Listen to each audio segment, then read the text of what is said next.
Antes de darle la palabra a nuestro invitado, que es el presidente del Congreso, general retirado José William Zapata, quiero hacer saber que hemos recibido vía digital una comunicación del Ministerio del Interior dando por concluidas las funciones del general retirado Cayo Ríos, Whitman Cayo Ríos, por haber tomado una orden que no le correspondía y que no se ha respetado, que es la de separar al coronel Harvey Colchado de las funciones que ha asumido por encargo de la Fiscalía de la Nación, investigando, como sabemos, los casos de corrupción que tienen que ver con el poder. De manera que ha sido separado el director general de la inteligencia de la policía por decisión del ministro Willy Huerta. Eso es lo que los documentos dicen.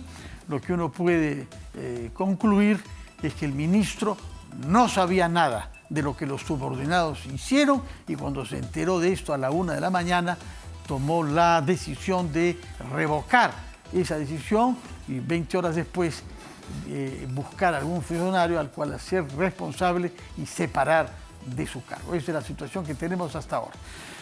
General William Zapata, muy buenas noches, gracias por estar acá. Es la primera vez que hace una entrevista, que concede una entrevista después de su elección de ayer. Sí, gracias por la invitación, Fernando. Bueno, ¿y cómo ha vivido sus 24 primeras horas? Porque ha sido bombardeado usted, por lo que veo, de documentos, cartas, felicitaciones, pero también algunos planteos, algunas solicitudes. ¿Cómo ha vivido estas primeras 24 horas en este cargo? Yo pienso, Fernando, de que como todo ha sido bastante rápido desde que salió la anterior presidenta del Congreso, Lady Camones. Entonces, el mismo día de la elección fue todo un devenir de cosas muy rápido que se fueron sucediendo. Sí, fue para mí muy grato tener la primera votación, ¿no?, con un número elevado. Y la segunda... 67. Sí. Claro, la segunda ya fue con 67, con 40 y tantos, y con 41, y la primera 5-2 con 21. En el primer día de mi responsabilidad, estuve en el GEIN. Tuvimos una ceremonia por el GEIN, fui invitado. Reconocieron a todo el GEIN original, ¿no?, a los que capturaron, ¿no? Estuvieron en la casa de Insurgente. Así es, y al criminal que tuvo tanto tiempo a nosotros en problemas, a Abimael Guzmán, para saludarlos. Pienso que es un grupo muy valioso de personas y que son un símbolo de la policía y que a la policía debe servirle esto de esa forma. Es una institución que se creó en ese tiempo, pero que permanece en la historia, en el corazón de los policías y debe servir para que el ejemplo le enseñe a los policías o haga más firme la idea de que cumplen su tarea, son policías honorables y que de ninguna manera deben ser tomados o deben estar ligados de alguna forma a la política, porque esa es su función, su misión. Ahora, no es lo que está pasando, ¿no? Porque este comunicado del ministro del Interior, Willy Huerta, que estamos leyendo, da cuenta de que hay ahí algunos funcionarios, no sabemos hasta qué rango llega, pero uno puede sospechar mal, ¿no?, que más que sentido del Estado, lo que están haciendo es defender al presidente que está siendo investigado. Sí, pues, no, es buena hora que ha sido corregido esto, porque de no haber sido corregido, pues tenemos el derecho de pensar muchas cosas, ¿no? Desde lo que acaba de decir, que es una protección, desinstitucionalizar, dejar mal a la policía, hacerle obstáculos a la fiscalía y todo un problema. Al parecer, ¿no?, esto ha sido una decisión, ¿no?, arbitraria de algún jefe, y por eso ha sido retirado. Entiendo que esa es una tarea del ministro. El ministro tiene que tener una resolución ministerial para hacer ese cambio. Y no, eso no existía. Pero el hecho de que sea usted el jefe de una institución que tiene jerarquía y que haya alguien que se permita tomar una decisión, significa que no lo respeta mucho como jefe, ¿no? Claro, es que ese es el problema de que cuando una organización comienza a ser vulnerada de alguna forma, suceden cambios en exceso, se dan órdenes por diferentes lugares, pueden haber intereses, ¿no? Intereses de carácter político de unos, aspiraciones de otros. Todo eso va deteriorando a la institución. no politizando, sino le va haciendo ver que pueden haber razones por las cuales se puede acceder a algunos cargos o tener algunos beneficios vía canales que no deben ser. Eso es lo malo de que la policía no haga su tarea profesional y tal como debe ser. Y eso no debe suceder. Debe cortarse, porque aquí, claramente, como dices, ha habido una orden de un nivel subalterno, ¿no? Y eso es como es raro, que se disparen, ¿no? Dando órdenes es que no les corresponde dar. Ahora, lo que llama la atención es que ustedes escucharon en el Congreso al ministro Willy Huerta. Contestó a 12 preguntas que le habían formulado ustedes, congresistas, en el pliego interpelatorio, y hubo un consenso de que las contestó muy mal. Le cito solo una, que es la que se me viene al espíritu. Se le preguntó cómo era posible que el jefe de Estado Mayor de la policía sea alguien investigado por ejecuciones extrajudiciales, por 33 crímenes. Y dijo, así, pero no está condenado. Es decir, esa fue la respuesta que les ha dado a ustedes. Sí. Y ustedes lo han dejado pasar. Porque después de esa interpelación no se volvió a hablar sobre Huerta y, de hecho, no se han reunido firmas para una moción de censura que algunos intentaron. Sí. Una vez que se hizo la interpelación, la respuesta que él dio estaba relacionada con dos asuntos. La primera, que se cumplió con el relevo conforme a lo que dice la ley. Correcto, eso está bien, pero sin embargo, esa no es la razón, ¿no?, por la que se cambia al comandante general. Y la segunda, el segundo motivo que expone el ministro es de que no cumplía con las tareas que corresponden a las metas para tener disponer de seguridad ciudadana suficiente para la población. Eso no es posible, porque esas tareas comienzan desde el presidente de la República, el mismo ministro y todos los que tienen responsabilidad. Y en 3 meses un comandante general no puede solucionar un problema que está tan enraizado dentro de la sociedad. O sea, obviamente ese no era un motivo para cambiar al comandante general. Eso no tenía razón. Entonces, ¿qué se está haciendo con eso? Desinstitucionalizar.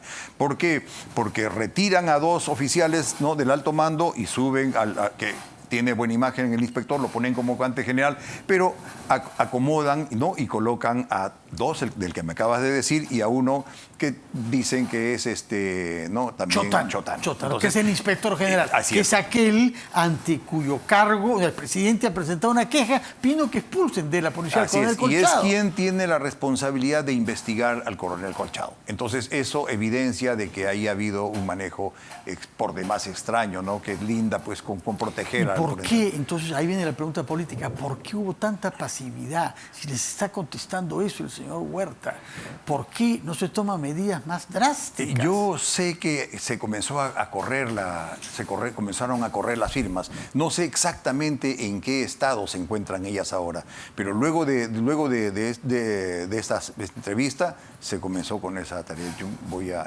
informarme. De acuerdo. Bueno, hemos comenzado hablando sobre temas policiales que tienen que ver con la seguridad ciudadana, que es un interés principalísimo de los ciudadanos, y también la lucha contra la corrupción. Pero usted tiene un problema político de fondo que corresponde a una solicitud que se le ha hecho por el presidente de la República, un oficio, primero fue vía tweet y después un oficio formalizando la voluntad de reunirse con él, con usted, en Palacio de Gobierno cuanto antes, para buscar una agenda común, dice el presidente. Todo el mundo sabe que usted ha sido parte de los congresistas que consideran que el presidente no está a la altura de su mandato y que hay que poner un término en marco constitucional a su mandato. Esa es su opinión, lo que no impide que se pueda reunir con él, porque usted reconoce que ha sido elegido, y sentarse a conversar. Naturalmente puede decirle, antes de hablar, quisiera saber que yo pienso que usted debería renunciar, y eso ahorraría muchas dificultades al Estado. Pero ¿cómo ha concebido esa reunión que se le ha solicitado? ¿Cómo piensa contestarle? La respuesta la vamos a dar mañana o probablemente hoy en la noche, porque de aquí tengo una reunión con la mesa directiva. Como dijiste, es una reunión de autoridades, ¿no?, de los poderes electos, importantes ambos, del Estado, y obviamente tienen que reunirse, ¿no?, al margen de que yo tengo la idea, ¿no?, y mis conceptos están dentro de lo que tú acabas de decir. Tengo ya lo sabe el señor Castillo, claro, estoy invitándolo sabiendo lo que usted piensa de él. Así es. Entonces, lo que nosotros vamos a hacer es, en efecto, pero nosotros lo vamos a invitar para que él vaya al Congreso. ¿no? Otro de los asuntos que debemos ver es que queremos saber la agenda, ¿no? Seguramente habrá algunos proyectos de ley y nosotros obviamente le vamos a pedir también que nos hable de los proyectos de ley que ya fueron, que salieron del Congreso como dictámenes aprobados y que están en el Ejecutivo y aún no son dictaminados como ley, no son promulgados como ley. Y tenemos una lista de dictámenes sobre los cuales queremos preguntarle. Y bueno, vamos a manejar la agenda el día de hoy en la tarde, pero sí vamos a darle respuesta lo antes posible. Usted, en sus primeras palabras, después de haber sido elegido, dijo cosas importantes. Por una parte, recordó su pasado militar. Usted es un general retirado del Ejército, ha sido jefe del Comando Conjunto de las Fuerzas Armadas, y se le recuerda y se le aprecia sobre todo porque cuando la patria requiso que un oficial se ofrezca para liderar un grupo que libere la embajada de Japón capturada por terroristas, usted se ofreció. Y usted fue el jefe de los comandos Chavín de Huántar e hizo una operación de la que usted sabía que no había ninguna garantía de que salga vivo de ahí. De manera que eso es un reconocimiento que todo peruano de buena fe hace y se ha expresado en varias condecoraciones que usted tiene, y que ha sido declarado un héroe de la democracia. Y habló como militar, pero habló también como demócrata y dijo que todo el esfuerzo está destinado a reforzar nuestra democracia que se ve amenazada. Y dijo algo muy importante, que usted es el presidente de todos los congresistas. Sí. Porque ellos están ahí por el voto de algunos ciudadanos. Si usted quiere representar a todos los que han votado por uno, ¿cómo cree que va a poder ejercer esa presidencia de todos los congresistas y de todos los ciudadanos, pese a la situación polarizada que vive nuestro país? Usted lo sabe muy bien, que es muy difícil entenderse, porque rápidamente aparecen los odios, las exclusiones, los insultos. Sí, es cierto, Fernando, que la situación política es crispante, tenemos problemas políticos, económicos, de relaciones, es difícil, ¿no? Pero yo pienso que lo primero que tenemos que hacer es mejorar la imagen del Congreso. El Congreso está desprestigiado, lamentablemente, algunos porque las bancadas de oposición no hacen lo suficiente para poder, ¿no?, salir de este problema que tenemos, no, con el gobierno. Y las otras bancadas porque también tienen problemas y temas de esa naturaleza, pero en sentido contrario. Yo creo que la oposición no tiene los votos suficientes y eso es cierto, y por eso también es que la oposición de alguna forma se presume de que no hace lo que es conveniente. Muy bien, pero de alguna forma hay unos errores que se han cometido, asuntos que se tienen que mejorar, mejorar las relaciones, sacar mejores leyes que puedan permitir trabajar. No es fácil el trabajo. ¿Cuáles errores?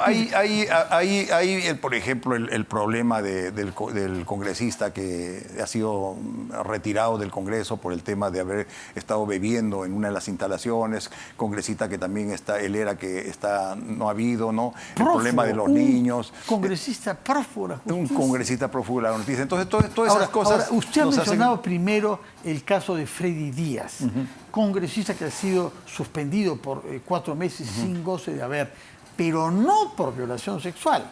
Él ha sido simplemente sancionado por razones éticas. Sí. Beber, mantener relaciones sexuales en la oficina, el no presentarse a la justicia a tiempo. Pero no se le ha podido también ser objeto de una sanción por violación sexual porque no se ha reunido la subcomisión de acusaciones constitucionales. ¿Cierto? Y eso es un escándalo, señor presidente. Sí, Fernando, el día de mañana nosotros vamos a ver la agenda para la Junta de Portavoces, para el pleno del día jueves. Estamos ya programando que se reúna la comisión permanente para que el día viernes se pueda ya tener elegido al presidente de la Comisión de Acusaciones Constitucionales. La elección del presidente debe hacerse esta semana. Es un asunto pendiente, ¿no?, sobre el cual estamos siendo criticados y esto se soluciona esta semana. Esta semana ya tenemos presidente y él tendrá que, obviamente, tomar todos estos asuntos. De acuerdo. Ahora, vayamos a otro punto que se ha destacado. Su antecesora, Lady Camones, anunció que si hubiera una vacancia presidencial, ella renunciaría también. para que no se diga que ha accedido a la presidencia del Congreso para luego ser presidenta de la República. Es una decisión que no ha tomado usted. ¿Cómo ve este problema? Mira, yo te voy a contar más o menos cómo fue el asunto. Estábamos ya en la segunda votación, quizás en el primer tercio, ¿no? Y fui llamado por la bancada, ¿cómo ha salido? Porque yo mismo, así es público todo esto, por Podemos y Somos, y me presentaron un documento para que yo firme en ese momento yo renunciar a la presidencia del Congreso si es que el presidente era vacado y se iba, y por lo tanto teníamos que hacer un nuevo Congreso. Bueno, a mí primero que me pareció que no estaba bien que en ese momento reciba ese documento. Realmente estaban votando y lo querían jalonear. Ajá. Y dos bancadas que tienen pocos miembros, digamos, ¿no? Entonces, esto es una cosa diferente porque la anterior firma se hizo en otro escenario, ¿no? Totalmente distinto al que tenemos ahora. Luego, hacer una mesa directiva, Fernando, no es fácil. Y nosotros estaríamos terminando con una mesa directiva, creando una, ¿no?, de emergencia y colocando al presidente como el que se encargaría de hacer la transferencia. Por otra parte, tenemos procedimientos constitucionales para hacer eso. Y eso está determinado en la Constitución. Entonces, ¿que vamos a inventar algunas cosas? ¿Qué mensaje estamos dando? Y yo no sé, vamos a dar un mensaje que los que están en la mesa no están capacitados para poder continuar con el proceso. Eso a mí me pareció que no era nada positivo. ¿Y entonces no quiso firmar ese documento? No, yo no quise firmar, lo conversé con mi bancada, dijimos, no, estamos de acuerdo con usted, me dice, eso no va. Y yo le dije que eso no firme, ¿no? Obviamente que me dijeron que luego de eso yo podía perder la presidencia. Le dije, bueno, pues si vos perdés la presidencia, por eso ya pues la perderé, ¿no? No la podía perder por los 10 votos que representan Juntos Somos Perú y Podemos, porque usted ganó por una diferencia mayor. Claro, pero andábamos en el primer tercio. 67 contra 41, ¿eh? Habían 26 votos de diferencia, de manera que no corría. Pero eso fue también cuando andamos, como te dije, en el primer tercio comenzábamos los votos. Estamos comenzando a votar. Sí. Pero en fin, ya se veía venir, ¿no? Por los resultados de la primera vuelta. Ahora bien, respecto del tema político que usted preconiza, poner un término anticipado al mandato de Pedro Castillo, ¿cuál le parece la vía más razonable, más acorde con nuestra Constitución y más facilitadora de la evolución que debe venir después? Fíjate, yo creo que la forma más rápida constitucional es la vacancia, pero no tenemos los votos suficientes. Pienso también que en algún momento el Ministerio Público va a publicar algo que sea verdaderamente fuerte, como para que las bancadas del oficialismo comiencen a variar sus cosas. Ahí yo estoy seguro que cuando salga algo que sea determinante, van a haber cambios de intención. Y luego de esto es probable también que haya algo con respecto a la señora Dina Boluarte, porque también va caminando eso con una denuncia constitucional bastante consistente. Pues bien, esos son dos asuntos que van a ir corriendo y que pues puede salir de alguna forma. No al margen de eso, sino en relación a eso, yo creo que para poder irnos a unas elecciones no podemos cortar las cosas ahora y tengamos una elección dentro de 2 meses o 3 meses, porque vamos a ir con las mismas reglas de juego. Vamos a tener los mismos problemas, mismos congresistas, mismas críticas. Entonces, es conveniente hacer algunas modificaciones a la Constitución previas. Por ejemplo, yo considero que la bicameralidad y el relevo por mitades o tercios es un asunto bueno.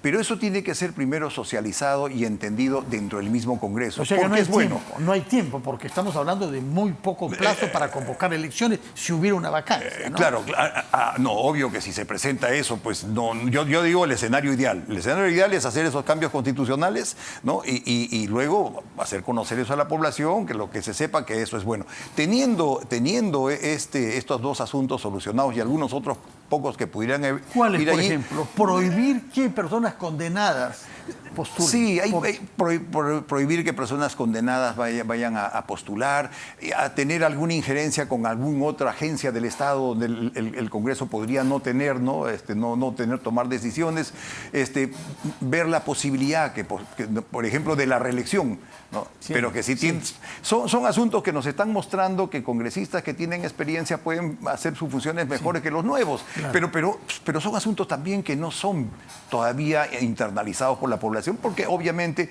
tiene sus razones para no quererlos. Entonces se tiene que hacer comprender eso. Pienso yo que luego de tener por lo menos estas 2 o 3 modificaciones constitucionales, sí podemos seguir adelante y en cualquier momento disponer, por ejemplo, o buscar unas elecciones en el momento. Ahora, obviamente que pueden presentarse las 2 cosas primero, ¿no? O sea, se puede presentar una razón fuerte como para que el presidente pues, pueda ser vacado y se acabó el asunto. Porque ahora, si viene del Ministerio Público, eso sale por vacancia. Sí, quiere decir que no cree usted que sean viables los otros caminos que se han buscado, inhabilitación, adelanto de elecciones previo a voto y eventualmente referendo, o también traición a la patria. Bueno, son asuntos que están viéndose en la Comisión de Constitución, ¿no? Y ellos van a llegar a dar un resultado, van a tener una sentencia sobre ello. Entonces tendremos que ver qué dice la sentencia. Si es que la sentencia da luz verde para el asunto de la traición a la patria o lo otro, pues también es una ventana, una posibilidad que está abierta. Pero creo yo que así como esas, el asunto de la Fiscalía y del sistema judicial es una buena oportunidad, y lo otro es obviamente, bueno, también el tema de la señora Dina Boluarte. Y lo otro, pues, es lo que te de acuerdo. Citar. Usted se encuentra con estos desafíos, va a tener que responder a cada uno de ellos. Hemos hablado primero sobre el Ministerio del Interior, luego sobre el tema político con el presidente, luego la reunión con él, y nos ha hablado sobre temas pendientes.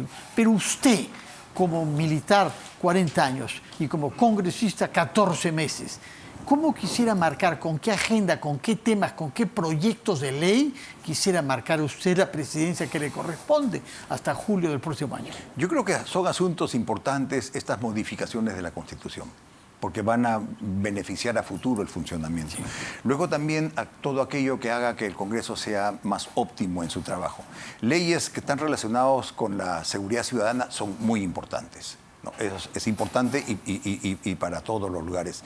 Creo también que aquellos asuntos que tienen que ver con las necesidades más elementales como salud, educación, ¿no? Y transportes son importantes para el desarrollo. Obviamente que es necesario impulsar todo aquello que tenga que ver con economía, ¿no? con la posibilidad de tener capitales, tener inversiones en el Perú.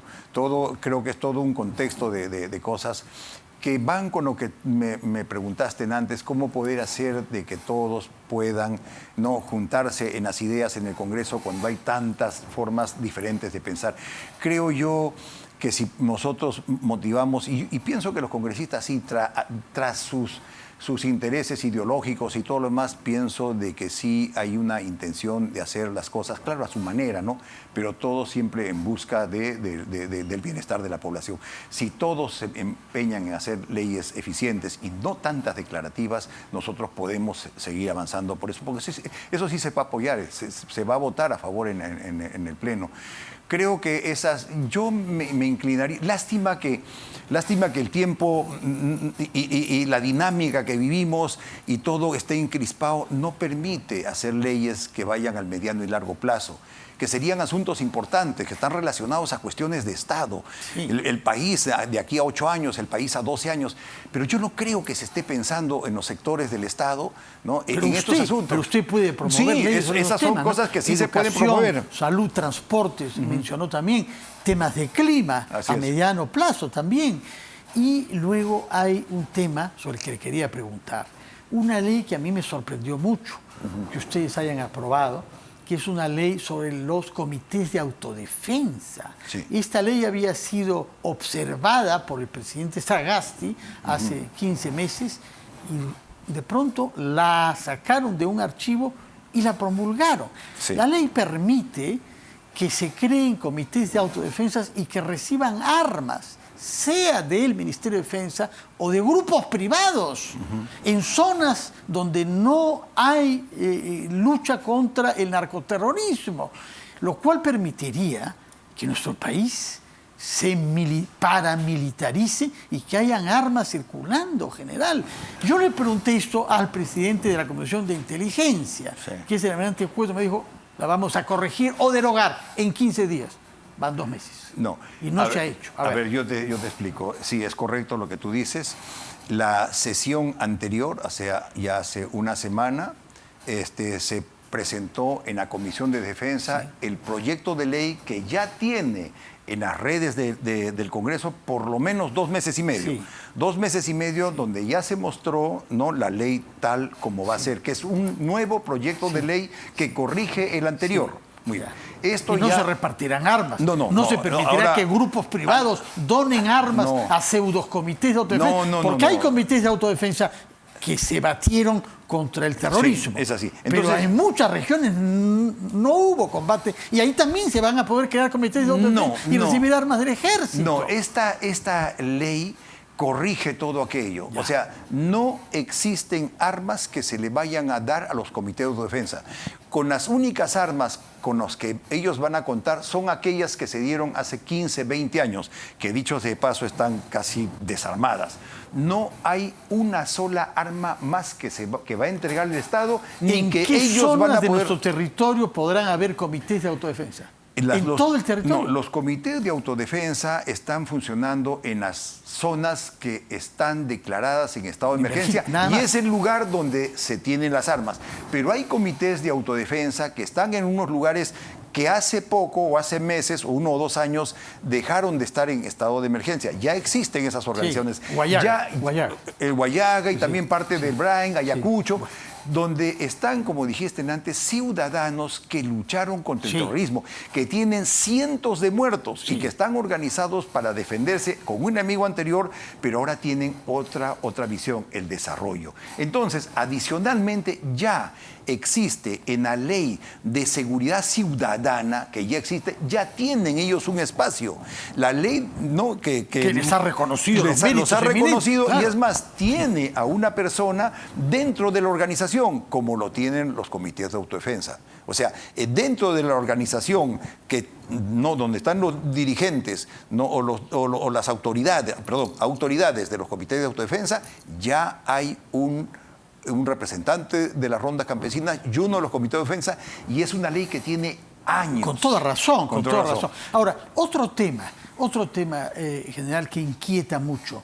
El día de hoy hemos sabido que el gobierno central ha decidido detener la política de erradicación de hojas de coca en 3 cuencas ubicadas en el Brae, que como por casualidad estaban haciendo una huelga agraria.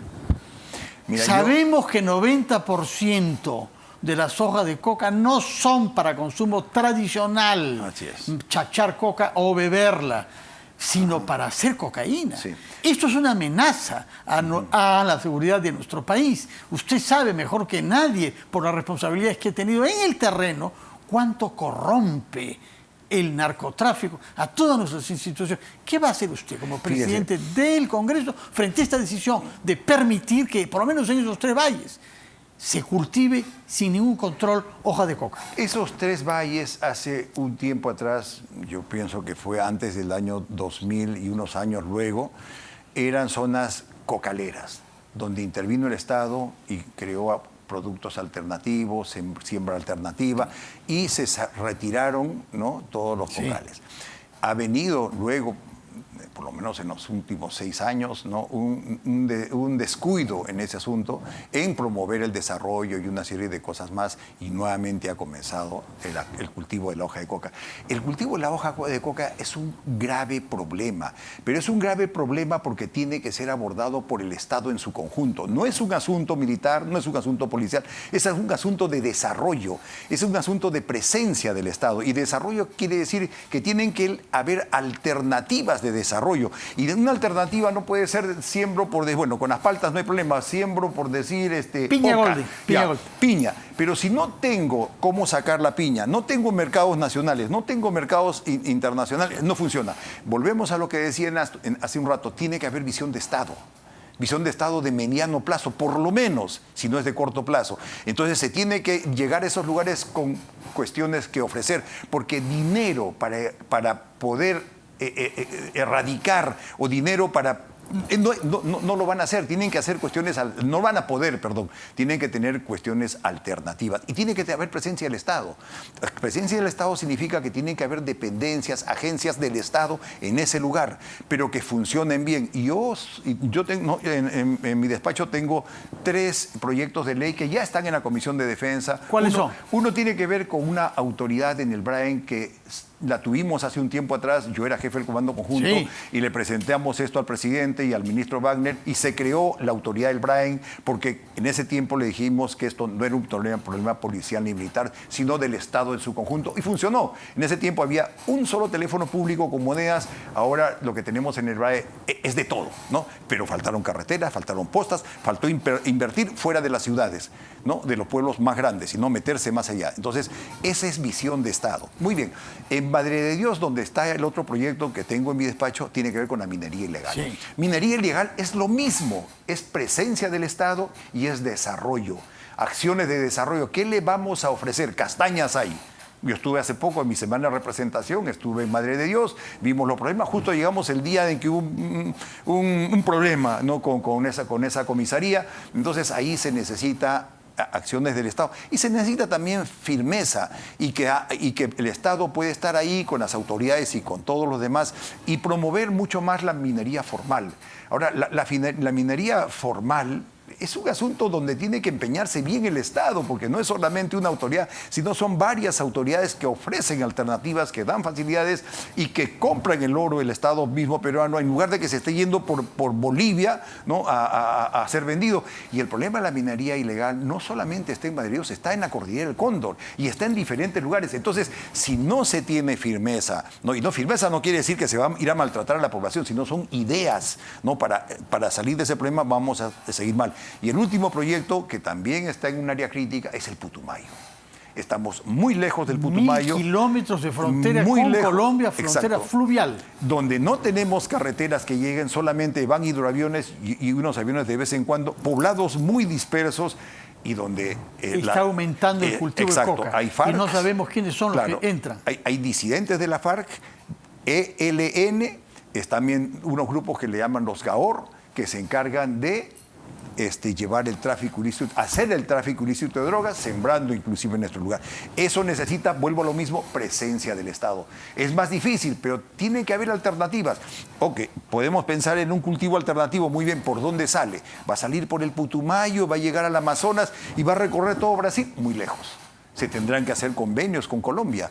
Porque ellos llegan con las carreteras hasta el río Putumayo. Nosotros llegamos en avión. Bueno, por lo que se ve, general, usted tiene una agenda política no para 10 meses, para 5 años. Me parece que tiene una visión del país. Pero yo quisiera que en estos minutos finales usted nos diga si hay algo sobre lo que usted quisiera convencer a los que duden de usted, que no les guste su bancada, que no les gusten sus ideas, que no les guste algún voto que haya emitido usted.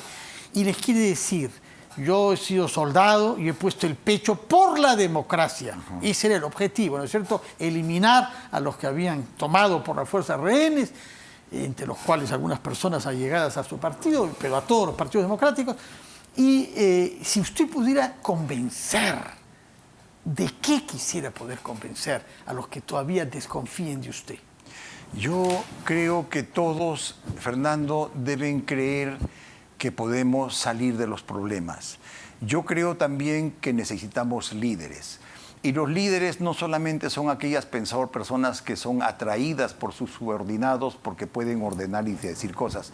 Los conceptos de liderazgo tienen que ver con las personas que crean más líderes. O sea, el líder no es uno solo, el líder tiene que tener la capacidad de crear líderes que vayan a emerger junto con él. Tiene que haber la idea de que se necesita salir adelante con muchas personas. Necesitamos autoridades de primer orden que den el ejemplo.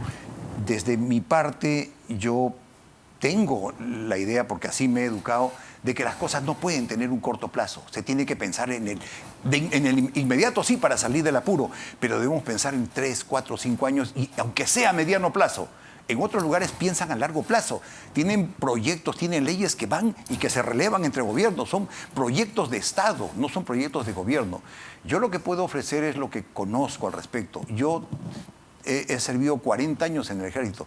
No estoy dispuesto a sacrificar todos esos años y sobre todo la amistad y el respeto que tengo con las Fuerzas Armadas por algo que no corresponde. Eso ni siquiera lo quiero tener, sino por un trabajo que no vaya a ser como pienso que debe ser. Creo también que las cosas salen bien, Fernando, cuando existen asesores. Nosotros trabajamos con estados mayores y las personas que están detrás de los asesores, detrás de los líderes, tienen que pensar por el líder, porque tienen que ser las mejores. Una o dos cabezas de ellas ya son mejor que la del líder. Si juntamos unos buenos equipos de staff, estado mayor, lo que sea, uno puede seguir hacia adelante y tener muy buenos resultados. Necesitamos ello para poder salir adelante. Eso se tiene que crear, se tiene que entender, ¿no?, de que no hay cosas que pueden hacerse en el corto y debemos ir hasta más del mediano plazo para poder llegar. Y creo que el asunto es compromiso. Siempre es compromiso. Yo pienso que es compromiso y se tiene que generar credibilidad, se tiene que generar confianza, tenemos que tener autoestima colectiva, tenemos que pensar que las cosas, no solamente pensar que van a salir, sino hacer. Y creo que todos pueden hacerlo desde su espacio. Yo recuerdo que antes me decían, no tiene que esperar ser general para sentirse bien y hacer las cosas. Cada uno como teniente capitán tiene que ser el mejor en todo, de tal manera que después llegue uno que sea mucho mejor. Por lo pronto lo que le corresponde es ser el mejor presidente del Congreso de la República, es lo que le deseamos a usted, será el éxito de nuestro país. Muchas gracias por haber venido a RPP para su primera entrevista y ojalá que nos visite y para comprender lo que usted está haciendo y si los logros que usted quiere conseguir se vienen consiguiendo en beneficio de nuestro país. Muchas gracias por su presencia acá y que tenga usted buenas noches. Gracias también a ustedes por su sintonía, que tengan una buena noche y que nos veamos mañana a las 6 de la tarde, una nueva versión de Las Cosas Como Son. Muy buenas noches.